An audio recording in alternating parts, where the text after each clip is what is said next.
Hari ini kita masih ada dalam pembahasan yang luar biasa tentang bukti kesetiaan Tuhan. Bahwa Tuhan saya bukan hanya bicara bahwa Dia mengasihi kita. Sama-sama bilang sama saya, Tuhan membuktikan kesetiaannya. Amin. Nah, salah satu bukti kesetiaan Tuhan bahwa Dia menjawab doa kita. Saya ada pada kesimpulan Tuhan bukan hanya bisa menjawab doa, tapi Tuhan senang menjawab doa. Jangan status Facebook gitu. Nggak sanggup aku kalau begini. Terus air mata, air mata, air mata. Najis. Anak-anak Tuhan media sosialnya harus jadi berkat. Jangan suka curhat di medsos. Curhat di medsos itu milik orang stres. Curhat di medsos milik orang stres. Kalau kita curhatnya di mana? Kita curhat di bawah kaki Tuhan.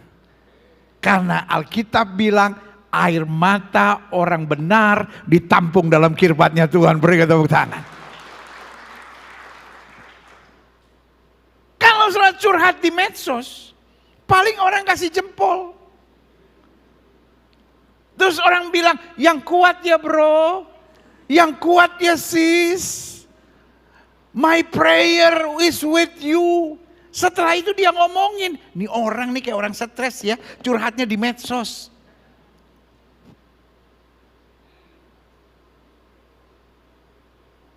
Tetapi anak-anak Tuhan percaya betul. Dia mau memberitakan Injil, mau jadi berkat justru melalui media sosialnya. Sama-sama bilang sama saya tetap mau jadi berkat. Jangan jadi orang yang suka dikasihanin orang. Amin. Orang kan curhat-curhat di medsos kan cuma pengen narik perhatian orang. Tapi anak-anak Tuhan Yesus percaya betul roh di dalam kita lebih besar dari roh yang dalam dunia ini. Kepalkan tangan kanan saudara sama-sama bilang saya harus jadi berkat. Makanya tulis di media sosial saudara tuh. Tuhan bukan hanya bisa menjawab doa. Dia senang menjawab doa. Jadi orang yang bukan Kristen juga di media sosial saudara. Akan bilang anak-anak Tuhan media sosialnya asiknya dibacanya. Iya. Dia yang lagi stres juga langsung amin, amin. Tuhan bukan hanya bisa menjawab doa. Dia senang menjawab doa. Nanti dia tanya tuh, lu dari gereja mana sih? Dari Gelo. Aku pengen datang kata. Amin. Sama-sama bilang saya harus jadi berkat. Tuhan bukan hanya bisa menjawab doa. Dia senang menjawab doa. Karena Tuhan bukan hanya disibukkan oleh doa kita. Jangan saudara pikir, aduh kalau saya berdoa terus Tuhan capek kali dengerin doa saya. Sampai ada teman saya yang bilang begini. Lu kalau ada masalah, jangan datang ke pendeta. Malaikat gak surprise kalau pendeta berdoa. Udah biasa. Lu kalau lagi masalah, cari orang yang gak pernah berdoa. Lalu lu minta dia doain. Tuh waktu dia mulai tutup mata aja tuh, malaikat langsung gempar. Wah dia kalau sampai doa nih pasti penting banget nih. Karena nih orang kalau gak penting-penting banget gak bakal doa nih. Ya saya pikir-pikir benar juga ya. Kan kalau saya doa lagi kan malaikat ya dia lagi. Ya ini lagi. Ya dia. Tapi orang tertentu kalau dia lipat tangan, malaikat bilang ini ada apa nih? Ini kalau nggak penting nggak mungkin datang dia. Sama-sama bilang saya tidak pernah menyusahkan Tuhan dalam doa saya. Tuhan senang menjawab doa saya. Berikan tepuk tangan yang meriah buat Tuhan. Nah ini yang kita mau belajar hari ini. Matius 7 ayat 7-11. Hal pengabulan doa. Mintalah maka akan diberikan kepadamu. Carilah maka kamu akan mendapat. Ketoklah maka pintu akan apa? Dibukakan bagimu. Ada banyak orang pikir minta urusan doa, cari urusan upaya, Dan ketok artinya terobos semuanya. No. Judul perikopnya hal pengabulan doa. Jadi doa adalah bagian dari minta, cari, dan apa? Ketuk. Dalam doa kita meminta kepada Tuhan. Dalam doa kita mencari wajah Tuhan, mencari kehendak Tuhan. Dan kita ketok, kita terobos, kita lawan semua pintu yang iblis tutup dalam hidup kita. Karena kita tahu kemenangan sudah tersedia buat kita. Berikan tepuk tangan yang meriah. Berarti dalam doa ada unsur minta. Tapi dalam doa ada unsur cari. Tetapi juga dalam doa ada unsur apa? Ketok, terobos, lawan. Karena roh di dalam kita lebih besar dari roh yang dalam dunia ini. Coba lihat selanjutnya. Karena setiap orang yang meminta akan menerima. Dan setiap orang yang mencari mendapat. Dan setiap orang yang apa? Mengetok, baginya pintu dibukakan. Adakah seorang daripadamu yang memberi apa? Batu kepada anak-anaknya jika ia meminta roti. Ayat 10. Atau memberi ular jika ia meminta ikan. Nah, ayat 11. Kita baca sama-sama. 1, 2, 3. Jadi jika kamu yang jahat tahu memberi pemberian yang baik kepada anak-anakmu, apalagi Bapamu yang di sorga, ia akan memberikan yang apa? Baik kepada mereka yang meminta kepadanya. Perhatikan kalimat ini. Dia memberikan yang baik. Tuhan tidak memberikan yang menyenangkan, Pak. Bu, Tuhan tidak memberikan yang menyenangkan. Tuhan memberikan yang apa? Baik. Dan ini harus kita pahami, yang baik belum tentu yang menyenangkan belum tentu yang baik. Why we complain to God? Kenapa kita mengeluh? Kenapa kita bersungut sama Tuhan? Karena kita minta yang menyenangkan, padahal Tuhan menyediakan yang terbaik. Pak, istrimu yang mungkin kelihatannya cerewet, itu yang terbaik bagimu. Saya udah berasa. Dari rumah saya udah berasa, kalimat ini gak mungkin ada yang bilang amin. Pak, istrimu yang mungkin bagimu cerewet, itu dia yang terbaik bagimu. Mungkin dia gak menyenangkan, tapi dia yang terbaik. Pulang dari sini tatap istrimu dengan bangga dan berkata, sayang, kau tetap yang terbaik. Kalau dia pingsan itu bukan tanggung jawab saya.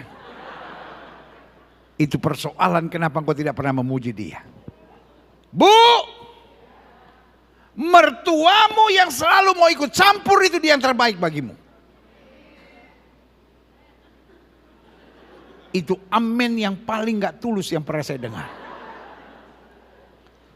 Dari cara saudara bilang amin saja, saya udah tahu apa yang dalam hati saudara. Orang kalau aminnya panjang tuh amin, itu gak niat. Orang kalau yakin aminnya pendek, amin. Nah itu. Coba saudara bilang sama anak saudara, Joni, ini mama ada uang 10 juta mau gak? Mau ma. Gak mungkin dia bilang mau, gak mungkin. Pasti dia bilang mau ma, cepat. Joni anterin mama ke pasar dong. Ah enggak, harus. Ya, betul gak?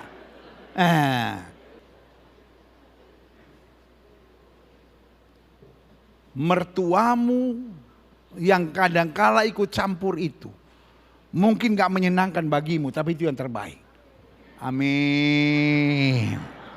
Udah tahu saya isi hatimu itu. Tapi gak apa-apa walaupun gak tulus, minimal amin. Bu, suamimu yang kadangkala pelitnya minta ampun itu bu, itu yang terbaik bagimu.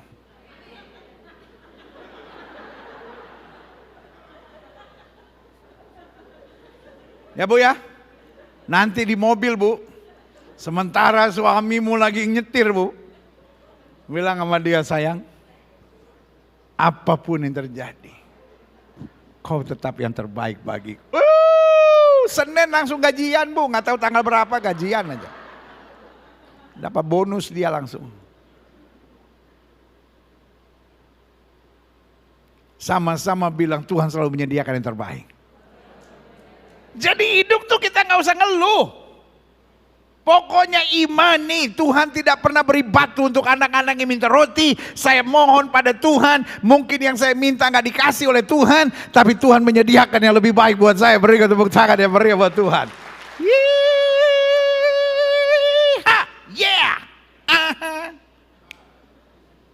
Mazmur 50 ayat 11. Berserulah kepadaku pada waktu kesesakan. Aku akan apa? Meluputkan engkau dan engkau akan apa? Memuliakan. Itulah hebatnya Tuhan. Tuhan bukan menghindari kita dari masalah. Tuhan apa? Luput. Saya ngerti istilah luput nggak? Luput itu artinya apa? Luput itu bukan berarti nggak ada masalah. Luput itu diserang tapi tidak kena. Sampai kita, waduh. Dan itu yang Alkitab bilang. Tuhan meluputkan dan kita memuliakan Tuhan. Karena kita akhirnya tahu. Serangan ini kelihatannya begitu berbahaya. Serangan ini kelihatannya begitu mematikan. Tapi kalau saya bisa terluput. Bukan karena saya luar biasa. Tapi karena tangan Tuhan yang dahsyat dan luar biasa. Berikan tepuk tangan yang meriah. Selanjutnya. Yeremia 33. Oh, I love this verse. Yeremia 33 ayat 3. Kita baca sekali lagi sama-sama. 1, 2, 3. Berserulah kepadaku, maka aku akan menjawab engkau. Dan akan apa? Memberitahukan kepadamu hal-hal yang besar. Dan yang tidak terpahami, yakni hal-hal yang you don't know yet. Hal-hal yang kamu belum ketahui. Dalam hidup saya percaya in every problem there is always message of God. Sama-sama bilang sama saya, di balik setiap masalah ada pesan Tuhan. Dalam hidup ini yang paling penting bukan how can I get rid of my problem. Jadi yang paling penting dalam hidup ini bukan sekedar, aduh gimana saya selesai deh dengan masalah saya udah gak sanggup, ternyata saya udah gak kuat, pokoknya cepat-cepat aja selesai. No. In every problem there is always message of God. Setiap saudara yang di live chat, ketik di, saudara-saudara yang ikuti melalui ibadah online, ketik di live chat saudara. Di balik setiap masalah ada pesan Tuhan. Ya, di balik setiap masalah ada pesan Tuhan. In every problem there's always message of God. Nah, yang paling penting bukan hanya bagaimana masalah saya bisa selesai. Tapi yang paling penting, how can I get the message of God? Bagaimana saya bisa dapat pesan Tuhan? Bagaimana saya bisa dapat pendidikan Tuhan? Dan bagaimana ini menuntun saya pada kemuliaan Tuhan? Jelas? Amin. Karena di dalam diri saudara ada rencana Tuhan yang besar. Yang setuju sama saya, taruh tangan kananmu di dada. Sama-sama bilang, di dalam diri saya ada rancangan Tuhan yang besar.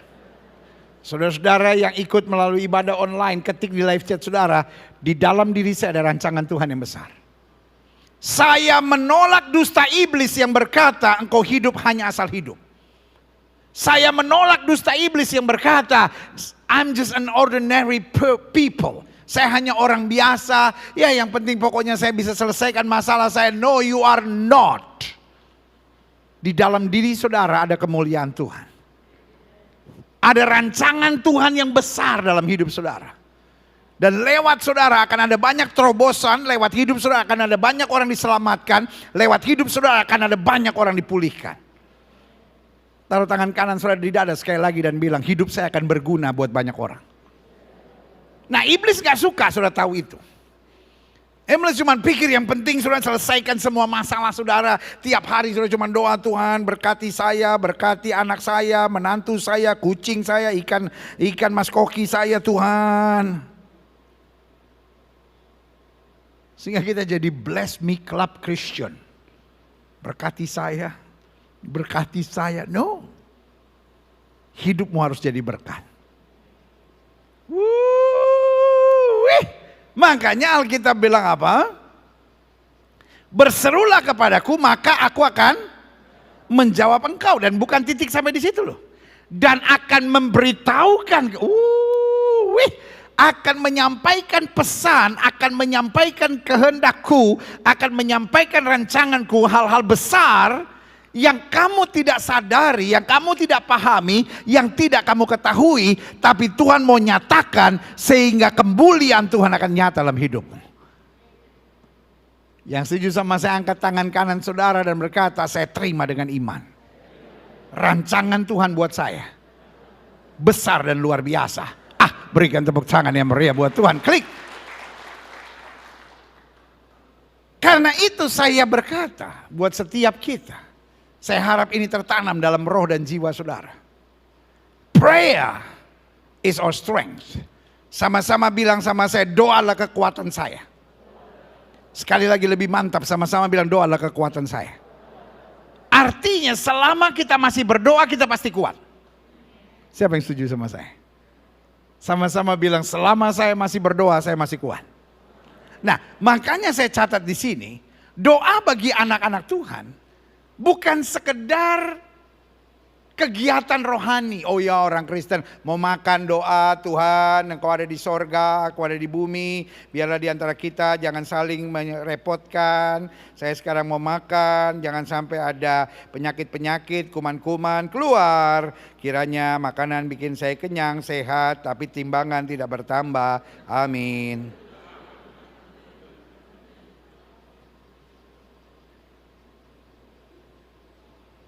Ada orang yang lebih ngeri lagi kalau berdoa untuk makan. Tuhan, kami berdoa untuk makanan ini sambil kami mengingat janda-janda di darat, laut dan udara. Lu bikin apa tuh janda-janda di darat, laut dan udara? Nah. Aduh.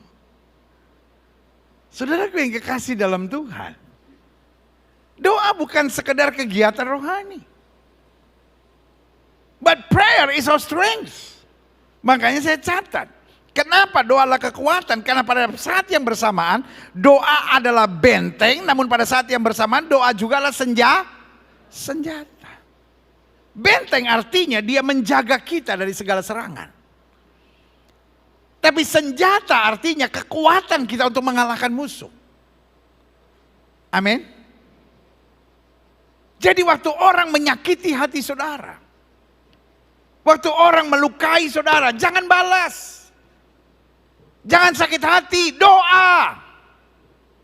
Orang dunia kalau diomongin, disamperin. Lu ngomong apa lu? Gua robek mulut lu. Itu orang dunia. Tapi anak Tuhan senjatanya apa? Doa. Kenapa kita gak sakit hati kalau dibully? Kenapa kita gak dendam kalau dikhianati?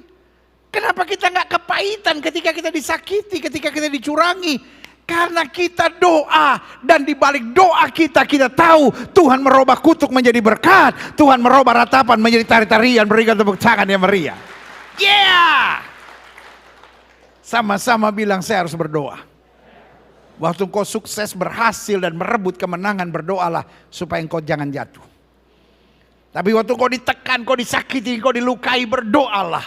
Karena di situ kau akan melihat kemenangan yang dahsyat dan luar biasa. Haleluya. Selanjutnya klik. Izinkan saya meminjam istilah bahasa Yunani. Karena Alkitab Perjanjian Baru ditulis dalam bahasa Ibrani dan ada 4 kata yang diterjemahkan sebagai doa. Yang pertama, doa dalam bahasa Yunani disebut parakaleo. Parakaleo bukan sekedar kaleo. Kaleo itu artinya saya memanggil. Tetapi parakaleo memanggil dengan sebuah pesan. Makanya saya pakai istilah begini. Memanggil seseorang datang mendekat. Ini biasanya dilakukan dalam keintiman, kedekatan suami istri. Jadi ketika suami istri mau ngomong sesuatu yang penting, mau curhat sesuatu yang gak mau didengar orang lain, istilah yang dipakai parakaleo. Jadi seorang yang berdoa bukan sekedar seorang yang mau curhat. Tetapi orang yang mau berdoa adalah orang yang mau mendekat kepada Tuhan. Orang yang berdoa adalah orang yang mau apa? Mendekat kepada Tuhan. Jadi unsur utamanya, kan ada banyak orang kan gak peduli, doa pokoknya cuman curhat aja gitu. Tuhan saya udah gak sanggup, Tuhan saya udah gak kuat, Tuhan saya udah gak mampu lagi hadapi semuanya. Kalau sampai minggu depan Tuhan kau tolong, saya gak mau ke gereja lagi. Itu bukan doa, itu demo. Kalau BBM tidak turun, turunkan presiden. Itu demo. Itu yang Alkitab bilang, kamu tidak dapat apa-apa karena kamu tidak berdoa. Atau kamu berdoa tapi apa? Salah berdoa. Karena unsur doa yang paling penting adalah apa? Mendekat. Yang kedua, istilah doa dalam bahasa Yunani adalah deomai. Deomai artinya memberikan saran atau usul. Jadi orang yang berdoa adalah orang yang siap untuk menerima saran atau usul. Jadi dalam doa kita bukan memaksakan kehendak. Tuhan pokoknya saya mau ini. Karena Yesus aja mengajar kita doa di Taman Getsemani. Biar bukan kehendakku yang jadi, melainkan apa? Untung Tuhan gak jawab semua doa kita. Untung Tuhan tidak menjawab apa? Semua doa kita. Kan kadang-kadang saudara kalau udah kesel, udah sakit hati, saudara doanya gimana? Tuhan, biar saya mati aja Tuhan. Saya udah gak sanggup, biar saya mati. Kalau mati benar gimana? Iya kan kita kalau ada masalah sedikit kan Tuhan angkat saya, Tuhan angkat saya. Kalau Tuhan langsung jawab, kita diangkat. Pas lagi belum sampai surga baru di tengah. Kita lihat anak kita kesian juga. Ya Tuhan jangan turunin lagi. Terus Tuhan turunin lagi. Tiba-tiba anak kita bilang ini, kan mama udah mati kok hidup lagi. Tuhan kok udah nyakitin saya, angkat saya lagi Tuhan. Lama-lama lu kayak yoyo lu turun naik lu.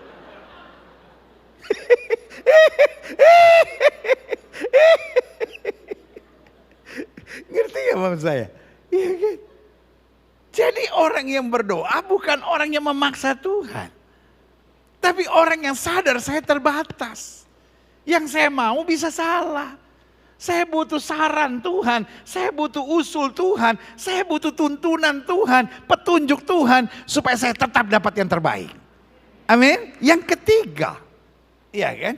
Jadi saya mau saudara ngerti dulu unsur-unsur doa ya. Satu dia parakaleo.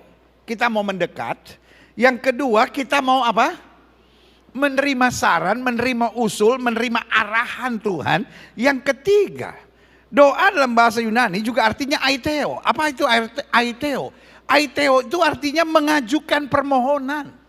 Jadi setelah saya mendekat kepada Tuhan, setelah saya siap menerima usul, menerima saran, menerima masukan, menerima tuntunan, baru saya layak mengajukan apa? Permohonan. Jadi dalam doa kita bukan menarik seorang penolong kita untuk melakukan yang kita mau, tetapi dalam doa kita menghadap sang raja yang punya segala kuasa, membawa segala persoalan kita dan kita tahu dia punya jalan yang terbaik buat kita. Jelas? Jadi ingat ya, sikapnya itu penting. Cara pandangnya, mentalitinya itu yang paling penting. Karena beda, ada banyak orang pikir doa itu seperti Tuhan tuh pelayan kita gitu. Tuhan dompet saya kecuri, kenapa sampai kecuri? Gimana sih Tuhan bisa jaga nggak? Kalau sampai sekali lagi awas ya, itu. But when we pray, kita bukan datang pada pengawal kita yang harusnya jagain kita. Tapi kita datang pada penguasa kita yang tahu yang terbaik buat kita. Jelas? Nah, itu yang namanya deomai, yang tadi saya bilang siap menerima usul, dan apa tadi? Aiteonya. Lalu yang ketiga, maksud yang keempat, doa dalam bahasa Yunani juga artinya erotao. Apa itu erotao?